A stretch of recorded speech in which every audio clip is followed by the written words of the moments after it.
Olá! A barragem de Gongo Soco, em Minas Gerais, corre risco de romper até sábado. A Comissão de Meio Ambiente aprovou a convocação do ministro das Minas e Energia, Bento Albuquerque, para prestar esclarecimentos. Nós vamos conversar sobre o assunto com o senador Fabiano Contarato, da Rede do Espírito Santo, que é presidente da Comissão de Meio Ambiente e o autor do requerimento que convocou o ministro, não é isso, senador? Isso mesmo. Seja bem-vindo, senador. Muito obrigado. O ministro foi convocado já para vir nesta quinta-feira, de um dia para o outro, né? Perfeito. Amanhã, 8 horas da manhã. E por que convocar o ministro e não convidá-lo, senador? Tendo em vista a gravidade e a iminência do risco que está por acontecer. Infelizmente, nós temos presenciado no Brasil que o poder público ele é omisso e ineficiente e ele não faz uma atuação proativa e preventiva. Prova disso que em 2015 nós tivemos uma tragédia de Mariana, e que, infelizmente, mesmo após a tragédia, o poder público ficou inerte, vamos dizer assim, e nós tivemos agora, nesse ano, a tragédia de Brumadinho.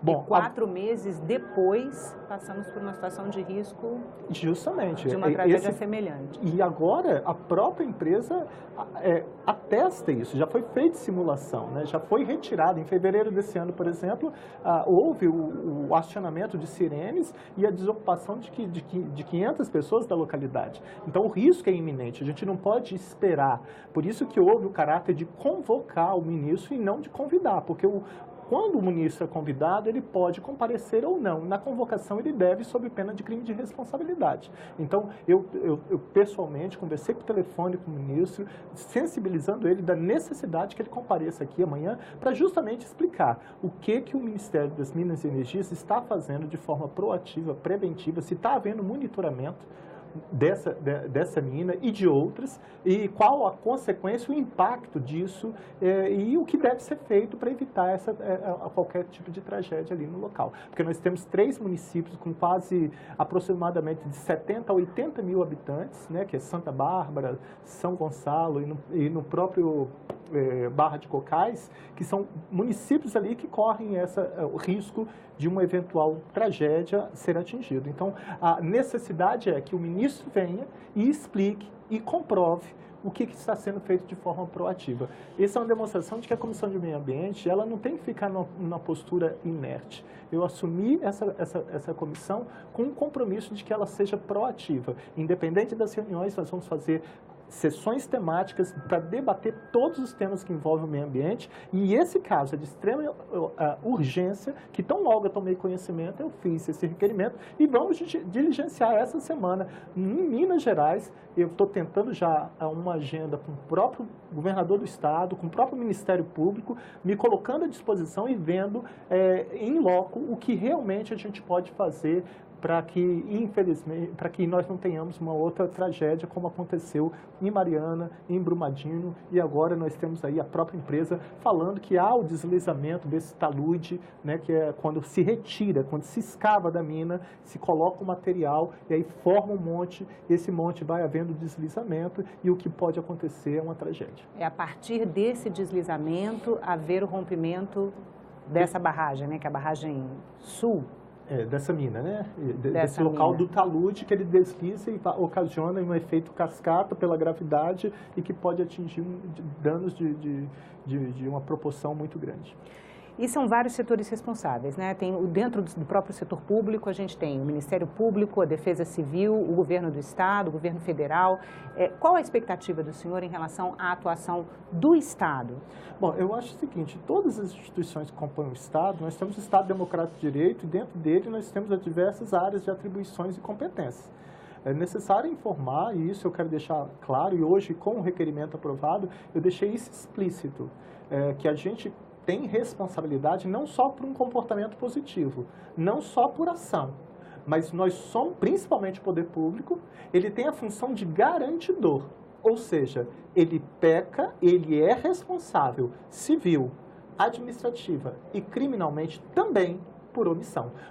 Por isso, a necessidade da presença do ministro, para que nós possamos até alertá-lo de que a omissão dele é relevante. Isso está expresso no artigo 13, parágrafo 2º alineado do Código Penal, quando diz que a omissão é penalmente irrelevante, quando a gente tenha por lei obrigação de proteção, vigilância e cuidado. Então, nós não queremos só que o poder público atue no caráter de penalizador, mas, acima de tudo, nós queremos evitar que a tragédia ocorra. Por isso que nós aprovamos o requerimento, por isso que nós estamos diligenciando para ir no Estado de Minas Gerais, no local, para sensibilizar, para chamar as autoridades, as instituições e num trabalho interdisciplinar, em conjunto, fazer com que tenhamos uma ação muito mais proativa, preventiva, para evitar qualquer tragédia. Mas por que o senhor fala em omissão do Estado nesse caso específico?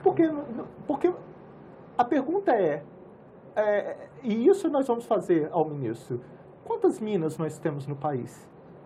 Essas minas são de rejeitos minerais? Quantas minas que é de extração de urânio? Porque se for de urânio, o dano é muito pior. E essas minas estão sendo monitoradas? Com que frequência? Qual o trabalho? Como que está sendo feito esse tipo de monitoramento? Como que está sendo feitas essas autorizações para fazer esse tipo de atividade? Essas respostas têm que ser dadas de forma objetiva, porque se o poder público ele está omisso nisso, o que acontecer, a responsabilidade é solidária, não só da empresa, mas até mesmo do próprio Estado. Mas o senhor vai tomar conhecimento das ações Perfeito. Amanhã, é isso? Na audiência pública com o ministro? A audiência pública é para que o ministro explique. Nós vamos questionar ele, ministro, quais são, o Ministério de Minas e Energias, ele está tendo um comportamento proativo, monitorando a movimentação dessas minas? Qual o impacto que está sendo analisado na região próxima? Quem pode ser atingido? O que está sendo feito? Qual o trabalho de intervenção que o próprio Ministério está sendo executado com relação às empresas? E aí sim fazer esse trabalho de uma forma. Isso na função do Executivo. Com o Ministério Público nós vamos tentar, porque o Ministério Público ele tem constitucionalmente, por força do que determina o artigo 129 da Constituição Federal, o Ministério Público ele detém duas funções. Ele é custos legis, quer dizer, fiscal da lei, e ele é dominus litis, que ele é o dono da ação penal. Então, nós estaremos lá nos colocando à disposição legislativa através do Senado Federal, da Comissão de Meio Ambiente, se colocando à disposição do Ministério Público para que juntos possamos trabalhar e o que for necessário fazer, de projeto de lei ou de qualquer medida, inclusive judicializando, eu vou me colocar à disposição, colocando o Senado à disposição, a Comissão de Meio Ambiente. O Senado já tem várias frentes de combate à questão da segurança nas barragens, né, senador? Então, ano passado, uma das comissões adotou como política pública para análise a Política Nacional de Segurança de Barragens. Teve um relatório bem extenso que mapeou a situação das barragens, não só as barragens de rejeitos, mas todas as barragens no país.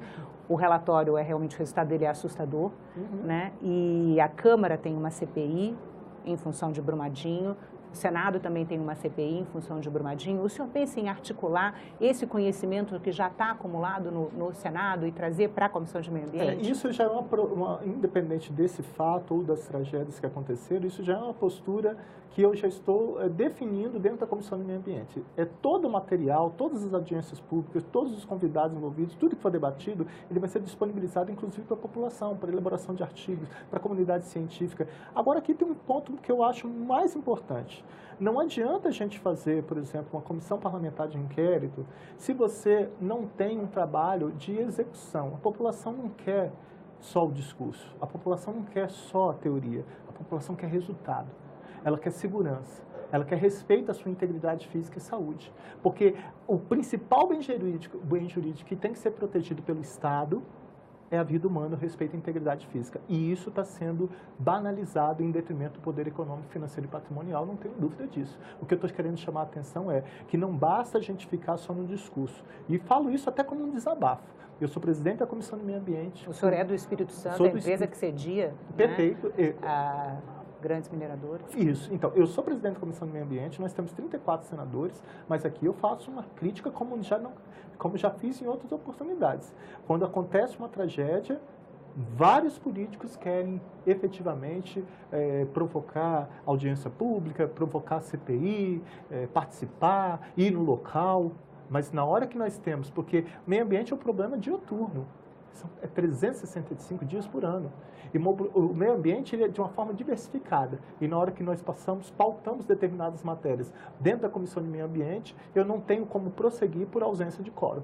Olha, não tem como fazer isso. Na hora de você ter um desastre, todo mundo quer aparecer, com todo respeito, é esse o termo, mas na hora de ficar se debruçando sobre os temas, para falando, vamos fazer uma audiência pública sobre aquecimento global? Vamos. Terminada a audiência pública de aquecimento global, o que nós podemos, de forma proativa, materializar para trazer isso, para minimizar o impacto? Na emissão de gases poluentes. O que nós estamos fazendo para fazer isso? A desertificação. O que nós podemos fazer após? Por isso que eu estou instituindo agora o dia do meio ambiente, o dia 5 de maio. Mas nós estamos instituindo, e hoje eu conversei com o presidente do Senado, nós vamos instituir aqui no Senado um Junho Verde. Ou seja, vai ser não um dia, mas um mês de junho, todos com audiências públicas com temas de extrema relevância. Com problema da água, problema de desertificação, problema de extração de minério, problema de extração de urânio, problema de proteção ambiental. São muitos assuntos, porque o meio ambiente é um direito humano essencial que transcende a topografia, o espaço territorial do Estado Democrático Brasileiro. É um direito planetário. Eu costumo dizer que defender o direito humano, ele defende as vidas que ainda estão por vir. Por isso, da importância de todos os atores envolvidos se engajarem. Todos nós somos responsáveis, porque todos somos partes da mesma sociedade. Senador, muito obrigada pela entrevista. A gente conversou com o senador Fabiano Contarato, da Rede do Espírito Santo, presidente da Comissão de Meio Ambiente, que aprovou um requerimento que convoca o ministro das Minas e Energia, Bento Albuquerque, para prestar esclarecimentos. Se você quiser rever este programa, assistir a outros da TV Senado, vai no nosso site, senado.leg.br/TV, ou ao canal da TV Senado no YouTube. E se você quiser mandar uma crítica ou sugestão, liga para a gente. O telefone é 0800 61 22 11 e a ligação é gratuita. Obrigada pela atenção e até a próxima.